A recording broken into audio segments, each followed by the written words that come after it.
Hi, Becky G. It's great to have you here on Fabulous TV.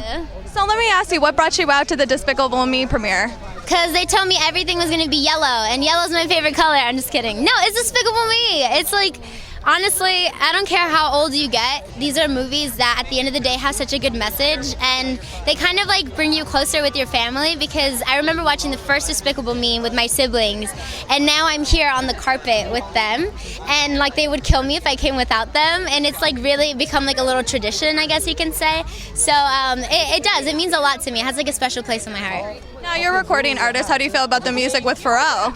I think it's pretty amazing. I mean, hello, it's Pharrell.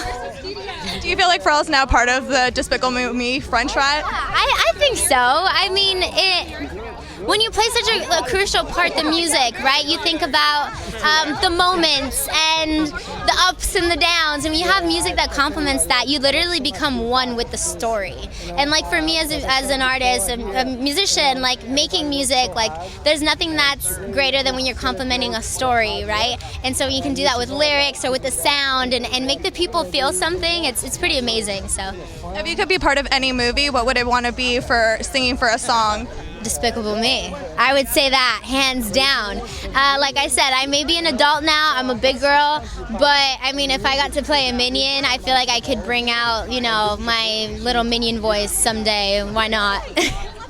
Talking about growing up, what are some of the biggest life lessons you've learned in the last few years?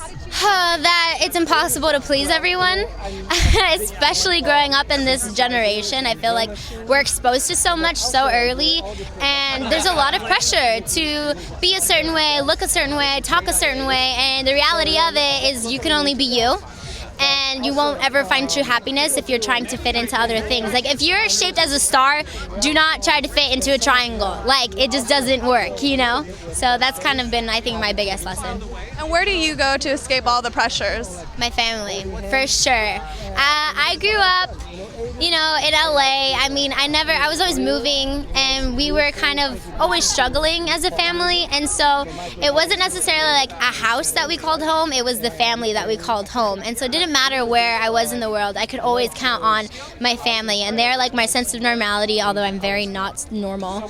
Yeah, so them, for sure. I know a lot of girls who are watching this can relate with what you're talking about, pressure in society. What advice would you give to them?